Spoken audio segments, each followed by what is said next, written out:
Check. Ah, okay. So I've been doing this for 10, 15 minutes with no speech. All right, thank you. Hey, Jeremy. I just discovered, thanks to It's a Doggy Dog World here on Twitch, that I've been doing all this stuff and there's been no audio. So I'm going to actually have to back up a little bit on what I've been doing. So here's the deal. I feel like there's a moron. I had a question in our forum. Whoops. So the forum on our markweinguitarlessons.com about pentatonic shapes, and I did put a link in the chat on Twitter. Let me see actually if this is on Facebook too. Do we have one on Facebook? I don't think it's working on Facebook today, which is a bummer. Hang on a sec. Oh. All right. Anyway, so what we have here is a question about pentatonic scales. I am going to erase all this and kind of go back through it. So this question was about how to find them on the fretboard, and I think there's a little bit of a disconnect about like how these work. So we're going to get to the physical part of it here in a second. But audio is very low. So if I bring this up a little bit more, how's that? Is that better? Hello, hello. And then the question is, if the voice is better, how's the guitar? Is that good?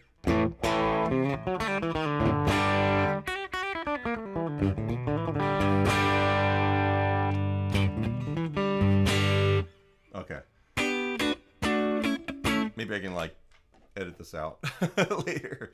All right. So anyway, so the thread is in the YouTube chat if you guys need it. If you want to reference that, we are going to go back to what we're doing here. So the idea here is that we want to talk about what minor pentatonic scales are and how to find them all over the fretboard.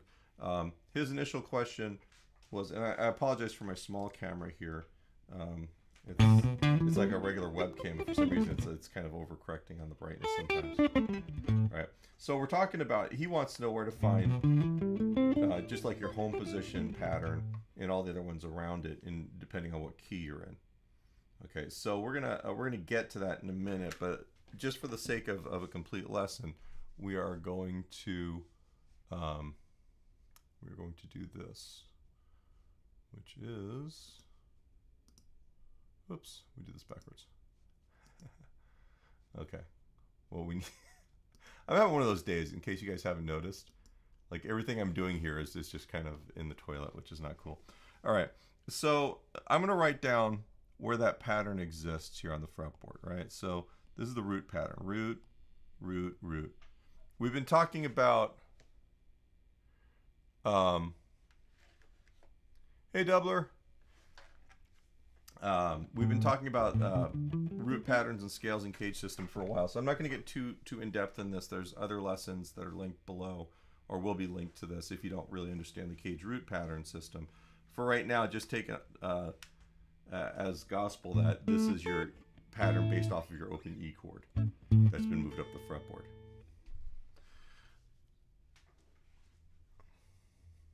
All right. Real quick. So, Doubler, the gift of the guitar, gift of music is always one of the best gifts, I think. So, if you need beginning, like if you've never played guitar before, I have a whole series of lessons that are geared towards getting you started. I'm going to put the playlist here. Welcome to your, oops. So this link I'm posting, okay,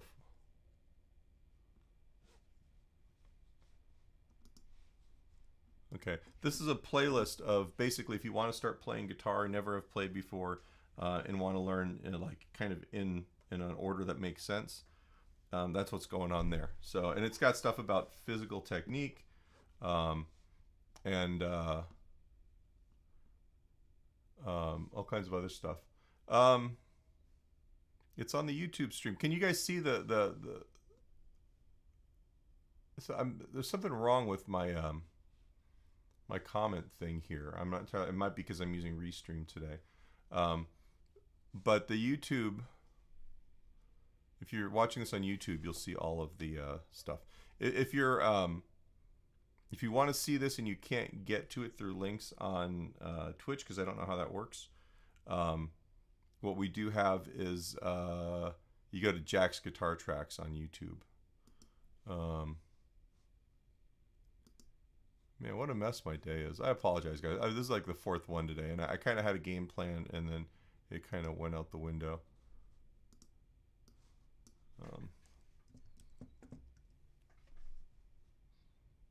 So I'm gonna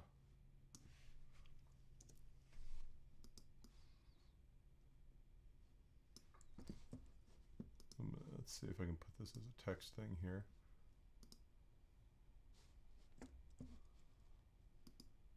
Yeah, okay, so there we go. So if you want to get to the mainstream with everything else, that is the address. I'm going to shrink that guy up, and maybe we'll stick it up here for right now.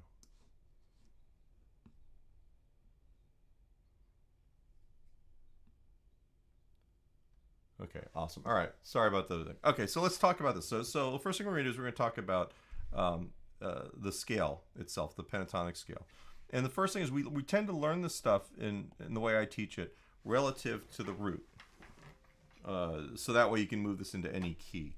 It's a little bit easier in the long run. All right, we're going to talk about how to find these scales all over the fretboard in a minute. But for right now, the pattern, root 2, if there's an M, that's minor 3,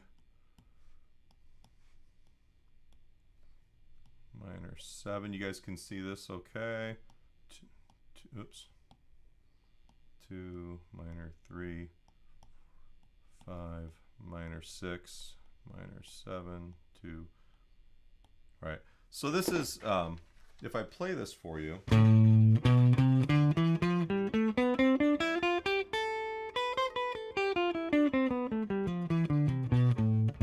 It's just an A minor scale. All right. So I'm kind of doing this in colors to make it more legible. This will be available. There'll be a link after this lesson where you can download this all as a PDF, all the whiteboard stuff, and any backing tracks that we use here. So you'll be able to actually print this out if you want to. All right, so A minor, or a natural minor, or it's also the Aeolian mode. All right, that's what all these things are. Right, so the 7-note scale, it could be called any of those things. We're just going to say A minor for the sake of doing this right now. Now, when we want a pentatonic scale, just the name tells you it's got 5 notes, right? So we can take our same root pattern, actually, yeah.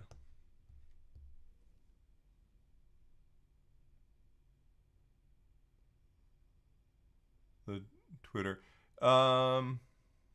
Yeah, the YouTube is good. Twitter, I need to, actually, I've got a Twitter for Jack's Guitar Tracks, but I almost never use it. Whoops. So root. The difference between the natural minor scale and the pentatonic is that we get rid of the 2 and the 6. That's really the only difference. And once you realize that, suddenly this pentatonic scale becomes a great framework for all of the rest of your ideas. And when we talk about other modes, suddenly it's easier to play in those things because you already have a vocabulary. So much of this, when you're learning how to solo, is about vocabulary. All right, so that's the first thing. All right, so here's A minor pentatonic. Sorry about my handwriting. And honestly, if we wanted to make it a blues scale, let's put, we add this note in here, the lowered 5th. All right. That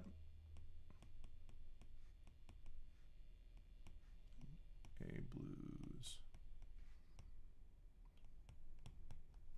All right, so the sound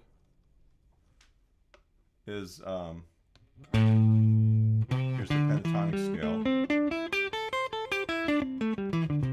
And then with the blue note, which is this flat 5 here.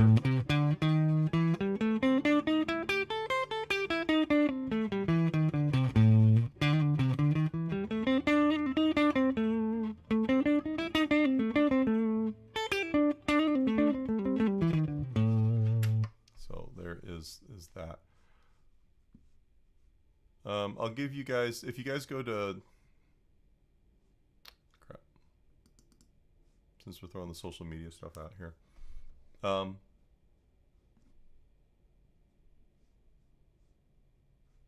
If you go to jacksguitartracks.com, that's usually the best place to kind of get a hold of all of our stuff with the forum and everything else. Which, there's the link right there. Okay, so we have this pattern. And his question was, how do you know where to play it for whatever key you're in?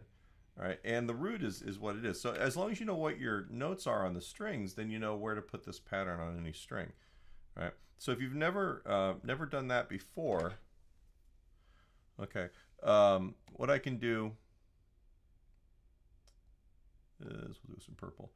This is your E string, all right, and the notes on that string are F, F sharp or G flat, G, G sharp or A flat. We'll talk about this in a second. I'm just going to write these out and then we'll kind of go through. A sharp or whoops, B flat, B, C, C sharp or D flat, D, D sharp or E flat, and then E. All right, so if you notice, my root right here is on the 1, 2, 3, 4, 5th fret up. 1, 2, 3, 4, 5. All right, if we go 1, 2, 3, 4, 5, that's A. So that tells us that we're playing either your A minor scale or A minor pentatonic or A blues if we add that one note in there. Now if I was to take this and move it up 1 fret, this would be either A sharp in all those scales, or it could be B flat. Now if we let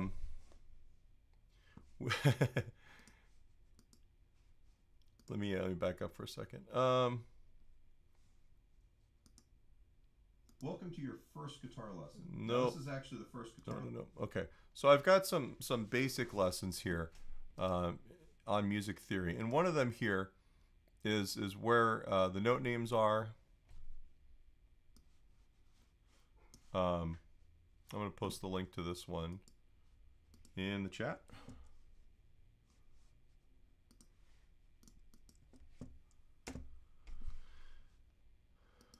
But we'll take a quick look at this here.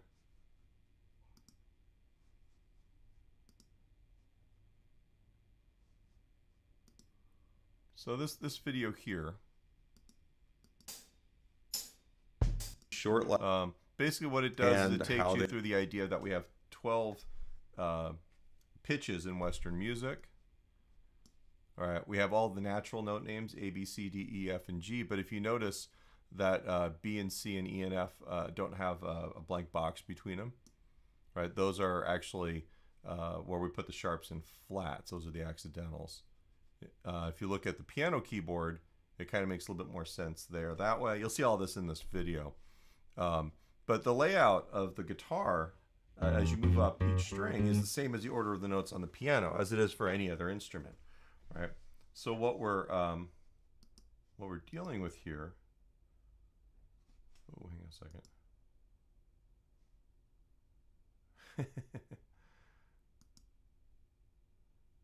I had too many windows open here. All right, is this idea that if you start on E, you just go in the order of those notes. E, E, F, F sharp, G, G sharp, A sharp, B, C, C sharp, D, D sharp, E. And then when you get to the double dot right here, that double dot is the octave. That means that you're playing the same note as when you play the string open. And that works on every string. The sixth string and the first string are both E's. The fifth string is A. So if we were to start on A, open, go A sharp, which is also B flat. When a note is a black key, it's got two names. It's what we call an enharmonic note. And that enharmonic note, basically it depends on what key you're playing and what we're going to call it. For right now, we're just going to use the sharps. Make it easier. So A sharp, B. There's no black key between B and C, as you can see there, so that's just C natural.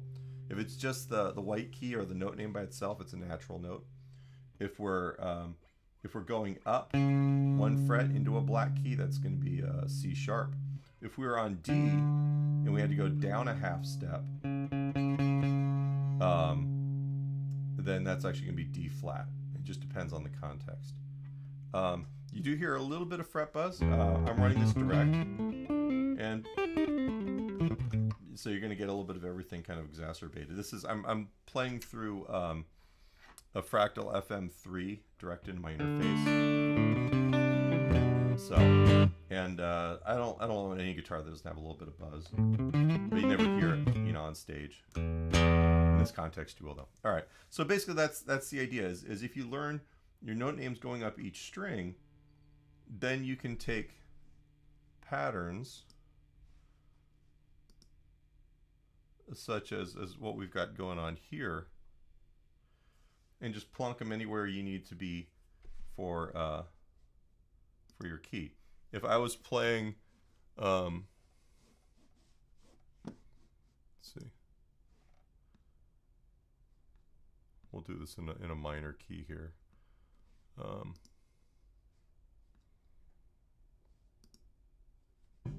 All right, so this is an A minor backing track. Hopefully you can hear this.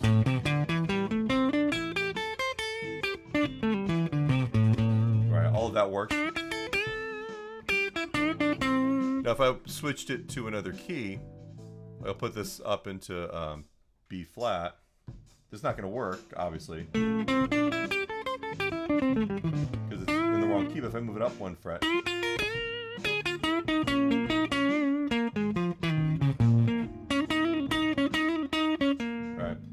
and I just know where the root is, right? This is in B flat, that's a B flat, and I just play this scale starting right there. If I needed to play an E using this pattern, it's up here. Now the question is, do I always have to come up here to play an E? And that is not the case. If you learn all 5 of your box patterns, right, I know I can play that pattern here, but I also have one here, one here, one here, one here, and then one in the open position. Right. So on this page, I'm just going to write these out real quick for you.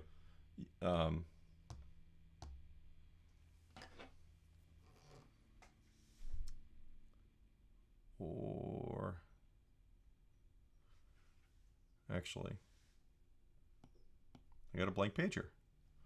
All right, so I'm gonna do this real quick just so it gets attached to this PDF today. Give me un momento. You don't need to look at that. Okay, so I'm going to start. If we're gonna do this as like a caged system kind of thing, which might not be the worst idea. All right, I'm just gonna put the roots in red. And then we're going to build around these in a way that it makes it easier for you to connect. Okay. I actually have pages with this on it like this, but just for the sake of doing this. So minor pentatonic, root, minor 3, 4, 5, minor 7, minor 3,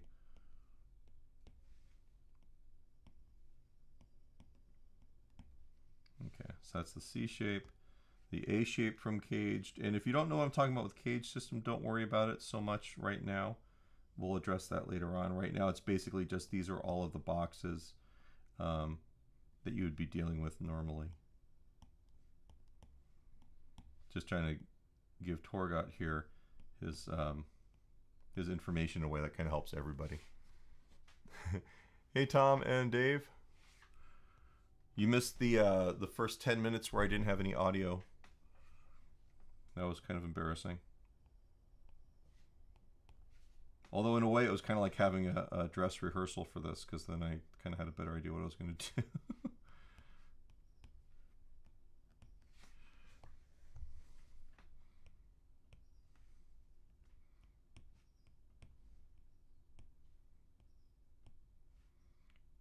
Now, just a reminder, if it's got a little M, it's because it's a minor third or a minor 7.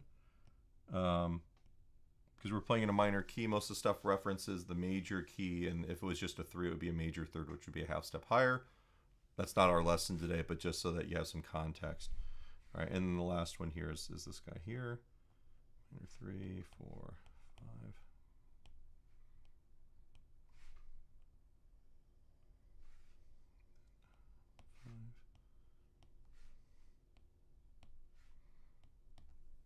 Okay, so we have here minor pentatonic scales.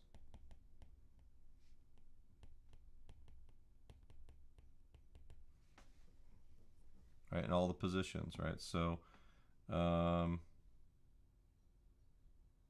done purple yet.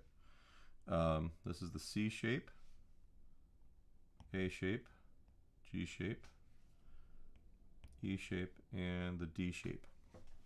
Sometimes people will number these when they teach them. So, one of the cool things about this, I'm going to bring the guitar back, is that as I play this, going up the fretboard, when you learn these and practice them, it's always good to start and end on the lowest root. Because what you're doing is not only are you identifying where the root is in your head, but you're also kind of ear training a little bit. If you start these in different places, if I was to start this here, it becomes a major pentatonic scale in another key. We're not going to worry about that. But the idea here is that it always is good to start and end these on the root when you practice. And I always like doing it on the lowest root. All right. So that's the first, that's the C shape. And this is on a C sharp. If I wanted to make it in C major, it'd have to be down here. So, I had a question. This week I've been doing real quick about the lessons. I'll kind of get back to that in a second. I've been doing kind of these live lessons in the mornings just to kind of see what happens. I've got a couple friends that have done some really good stuff and have gotten a pretty good YouTube following out of doing this. Kind of at the beginning of the pandemic, I think everybody was home and just getting guitars for the first time. And I kind of thought I teach here at my home studio. I also teach at a conservatory, but I don't do that till after noon. You know, I teach in the afternoons there and later. So I kind of thought this would be kind of cool if I could do something like this. I don't know if I'm going to be doing every day. The response has been a little slow here in the mornings, but if I've got a group of folks that want to do stuff, yeah. But it'd probably be like this. It'd be probably like 9 a.m., you know, maybe a couple times a week. I haven't set a schedule. It just, if people are interested, I'll do it. If not so much, I can do other stuff. I still have to make other videos and things like that. And thank you, David. Yes, please hit the like button, subscribe. If you guys like to drink coffee, we've got mugs, water bottles, t-shirts. Much appreciated.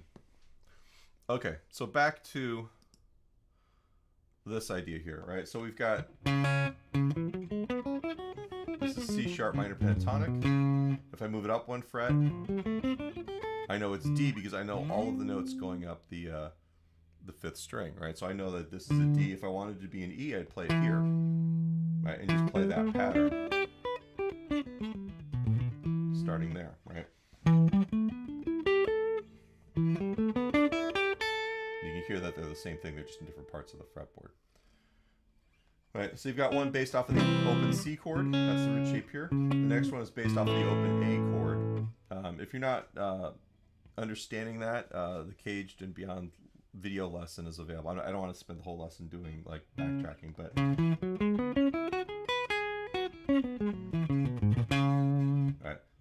that's the A shape. Here is the G shape, the E shape, which is also kind of the home position, the one we learned at the beginning, and then the extension of that, which is the D shape. That's the bottom one on the page, and then it connects back to the C shape. Here's the thing to kind of keep in mind, is that this note is that note. This note is that note. These notes are those notes. So every note or every finger, every place you have a root, and then this guy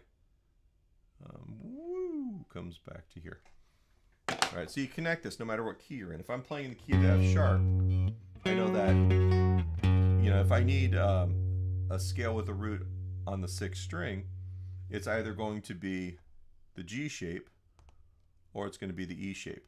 Now, the G shape, I'm too low. I can't play all of that because the nut's in the way. All right, but if I'm playing the E shape, that's going to fit there. All right, and then I know the next one up is going to be D. This is the kind of the cage system thing.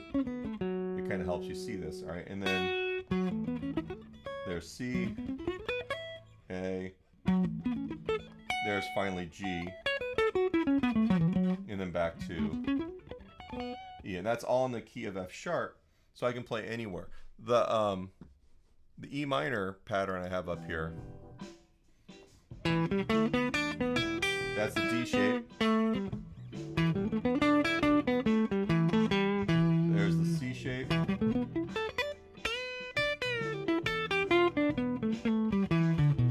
There's the A shape.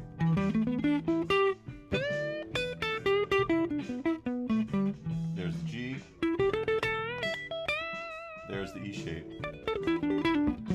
In the back to there, right? So now you can actually do pretty much the pentatonic scale all over the fretboard in those boxes. Now, one thing that I want to kind of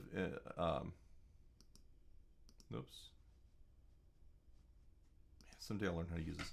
One thing I want to get across is that the cage system sucks. It's an important building block, but most people think that, hey, if you just learn these cage system boxes, you'll be able to know the whole fretboard. You kind of do, except for the fact that that fretboard is just in these like silos, right? It's just in these boxes. It's really hard to be musical. And there's ways of getting around that or away from that, right? And one of them is, like we've got these 2-3 patterns. So I'm gonna back up.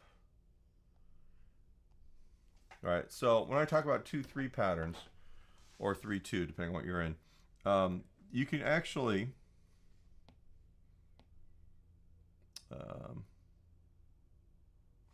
how am I doing the roots on this?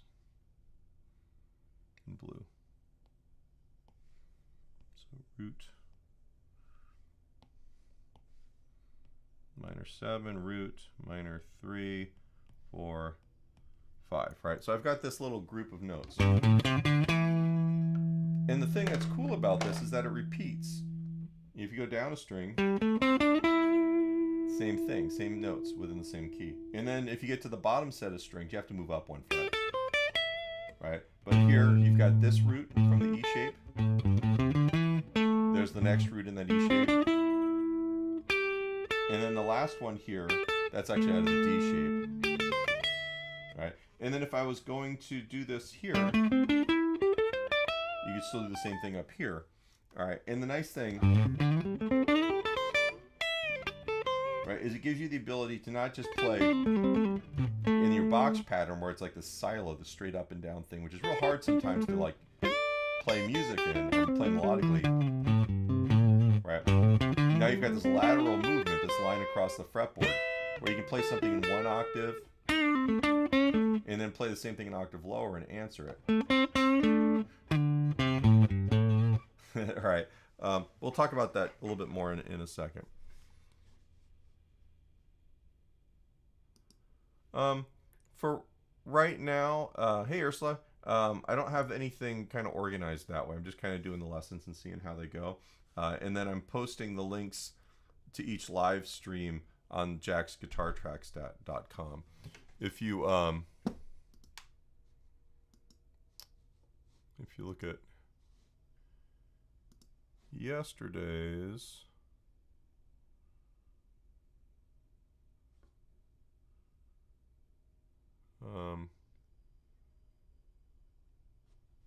that's not it, is it? You'll find the materials like this, and I think this is going to be kind of the idea. So you can go to the website there and just download PDFs, and I'll have the videos and stuff. They're not organized anyway. I might figure out something. I kind of want to get this started and see what worked out the best. So back to this idea with the 2 and 3. All right, and that's this right here. That's that 2-3 pattern. You'll see it repeat. So I'll put the other root in here. And then, so you got minor 7, minor 3, 4, 5, and then minor 7, root, minor 3, 4, and then 5. All right. So if I'm doing this in A, I'm starting on the minor 7, and then same thing, down a string from there. Same thing, down and up 1 fret. There, right? And that gives you, this really nice diagonal across the fretboard. And if I wanted to, I could also do that same idea, but starting here, root, and then root. Oops.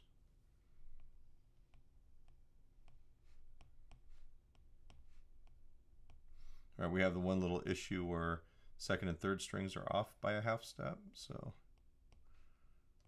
that one, if I'm starting up here, anything on the 2nd string kind of slides up a fret. All right, there's other ways of looking at this. So much of my own development and so much of how I'm able to teach people effectively comes from this idea that we're able to organize the information in ways that makes it accessible to you as a musician. And that's kind of what we're doing. There's 12 notes in Western music. There's only so many chords or ways these things fit together. There's only so many licks. When you're looking to learn something, or if you're looking for a teacher, what you're really looking for is a system of organization that'll help you make music. And that's kind of the way I look at it. When I'm learning something, I try and kind of distill the essence of whatever it is down, be able to describe it, and then be able to notice how that works in other people's music and use it specifically in mine. Right? If I was playing over one of these backing tracks here, like this E minor, all right, I can play that pentatonic scale. And that's one sound.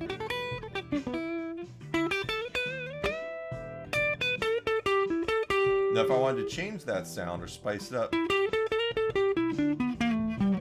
can put the flat 5 in there for the blues scale. Now I've got a different sound. It's a different color on my palette. Versus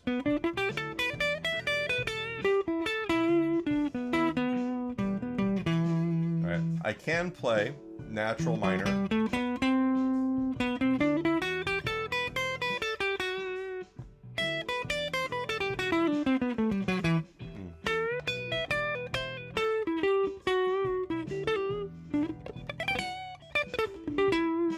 I can also play Dorian scale, which is natural minor with the 6th raised, and that's one way I organize it, because I know the differences between scales.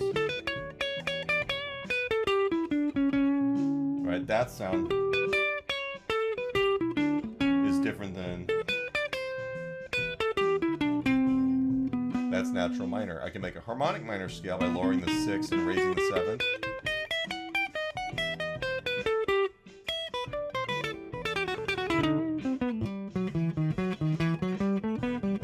melodic minor, which is major 6, major 7. It's basically a major scale with a minor third. We also call it the jazz minor. Alright, I'm sure I could come up with some other ways. I could also take, I could play other pentatonic scales. Alright, if I wanted to play over E, I could play F sharp, minor pentatonic. Right, I know that this works because these notes in F sharp minor happen to be the E Dorian scale minus the third and the 7. Took a second to remember. Right. If I wanted to, I could also play A minor pentatonic.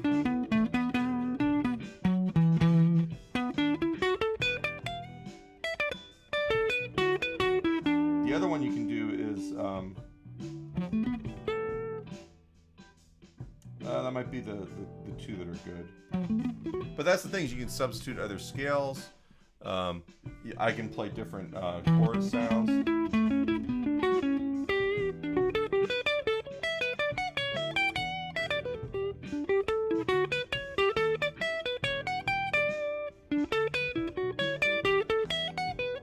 Right, so there I played ideas that were based off of triads or 3-note chords that exist in the Dorian scale. I played the Dorian scale in fourths, which are intervals, fifths.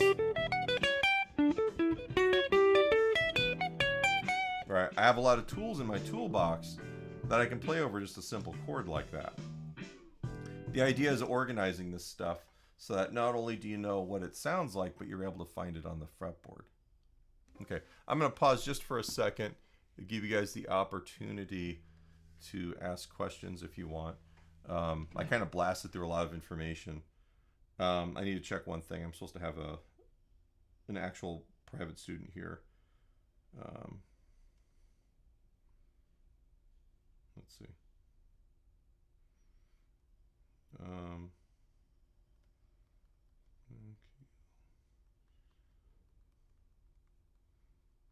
This will let me know if I've got extra time for you guys. All right. So that's a lot of information right there. And that wasn't even the lesson I was going to do today. The idea, and maybe I'll do this for tomorrow. The idea was going to be talking about the fact that we can take 1 octave bits of any scale. Like we've been doing on Tuesday, we did major scales.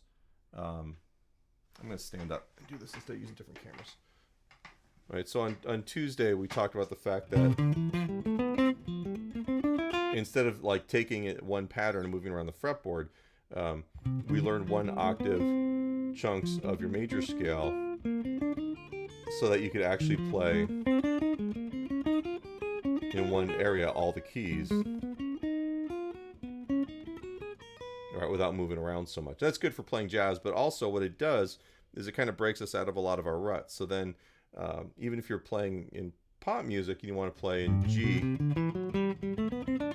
right, you're knowing what these notes are. It's not one big giant group of dots on the fretboard. We're thinking root 2, 3, 4, 5, 6, 7, root. And then if we've got a melody, so maybe it goes root 4, 3, 5. Right, I could take that, and because I know what these notes are all relative to the roots,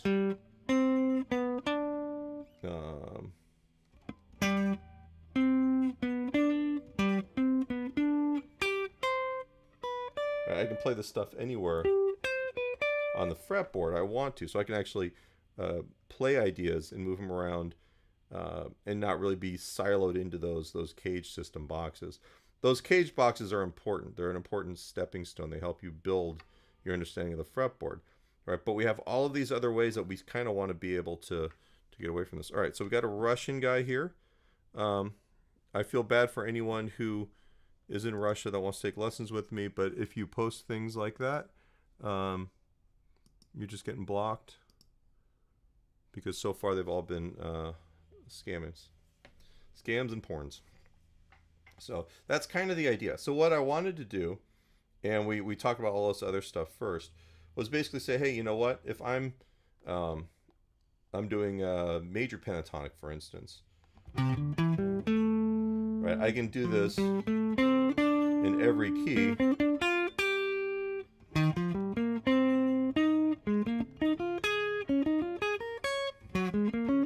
You know, right, in a small enough chunk that I can play a small idea and know how to play it in the next chunk up.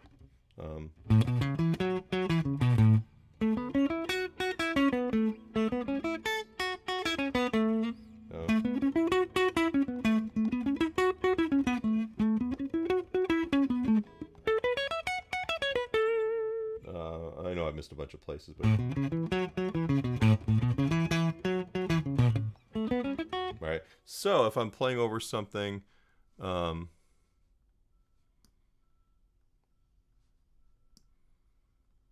whoops, no, I don't want to do that.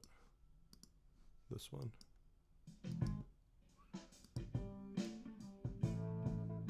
So this one's in D major. This is the one I was playing over at the beginning of this that you couldn't actually hear.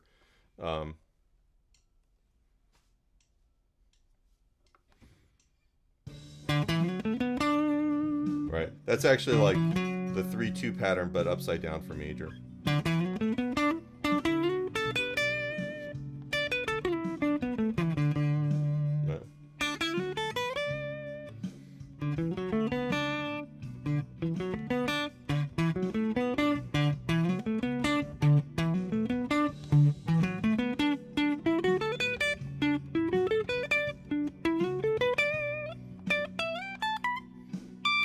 Barely got that one.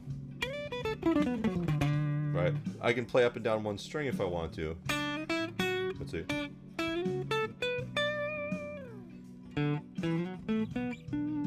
Right. So I've got this kind of mastery of the fretboard with this stuff. So when I'm improvising,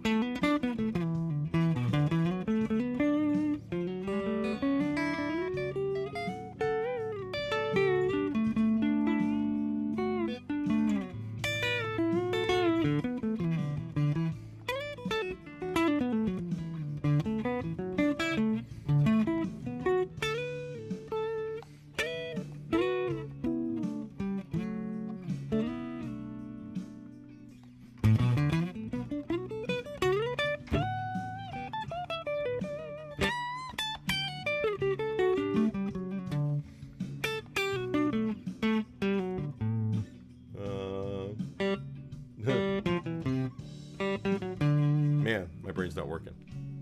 All right, that's kind of what we're shooting for. So maybe we'll talk a little bit more about that sort of thing tomorrow. I'm going to pause just for a second. Again, you guys have any questions, concerns? I'm actually having fun. This is nice. There's actually some people on here. Having answered some questions actually makes this a lot more fun for me. JacksGuitarTracks.com, the link in the corner, in that corner right there. Can I do this? That right there, that's actually kind of the gateway to everything. If you go there to JacksGuitarTracks.com, if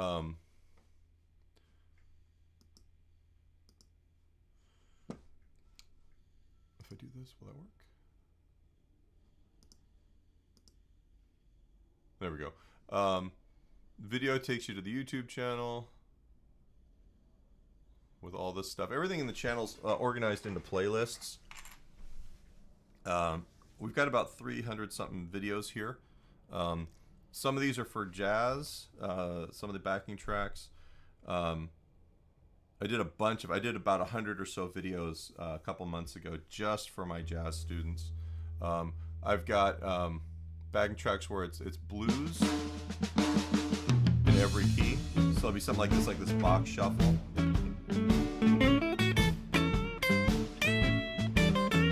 Alright, so you want to practice over that. Maybe you want to play it in C.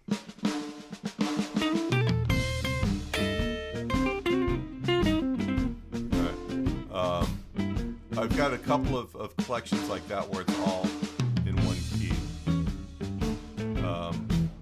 If we go back, we got the box shuffles, we got the blues rumba ones.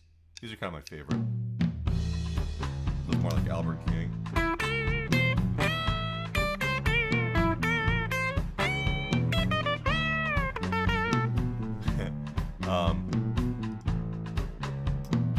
We got ones for Dorian. We got, if you want blues guitar lessons. Do you want to learn what I think is the best slow blues intro ever? We got a couple years worth of lessons B.B. King's solo on Sweet Little Angel from the Live at the... We got some gear demos. I like talking about gear. I don't have as many of them. There's a whole series of live streams, not just this little batch I've been doing, but I had a bunch from last year for different things. So like literally you can there's a lot of ways to kill time on the YouTube channel. If we go back to Jack's guitar tracks, the forum, we've had the forum since 2008. It's got the most populous place is the off topic, like almost all forums. But we've got sections on equipment, guitars, amps, pedals, all kinds of junk, even drums. Music instruction, the string theory. Expanded Blues Guitar is one of my books. And then sections where if you want to like play with backing tracks or talk stuff. The forums, it's a small community, but it's been thriving since, well, like 13 years, I guess now. This year I started writing some articles on Medium. I had fun doing that. I just don't have time right now, but some of the articles are good for, you know, if you want to learn about performance and music theory and stuff like that. Oops. We have an online store, things that keep us rolling here. Is there nothing in the store right now?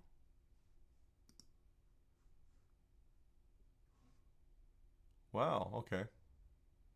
Interesting. I might have to restock the store, but that's where the mugs and the t-shirts and all that junk are.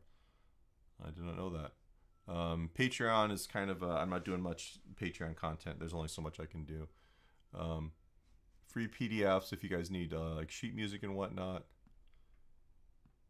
I've got all that stuff you can just download. The one thing about a lot of these PDFs, it looks like you're buying something. The old stuff is in kind of a cart kind of deal. It's all free. You just have to like check out the cart and then it'll send it to you. You put your info in there and check out, and it's free. So that's that. Other than that, I think that's pretty much it. Anyway, so I am going to let you guys roll. I don't see any fresh questions here. Today was fun. Sorry about the 10 minutes worth of no audio. Hopefully this was helpful. If you have questions, go ahead and put your questions in the comments, or even go into the forum. Now you guys know how to get to the forum. And there's actually a community of folks. There's some really good players on the forum. It's not just students. There's actually a lot of guys that have played for a long time who might also have good answers for you. So you too, Ursula, take care. Thank you, everybody. And I'll be on at the same time tomorrow. Although I might have issues. There's some stuff going on outside of my house that might make it kind of hard to do this. So we'll see. We'll give it a try tomorrow. If not, check out the forum or subscribe to the channel, and you'll see when I'm doing new stuff. So thanks a lot, guys.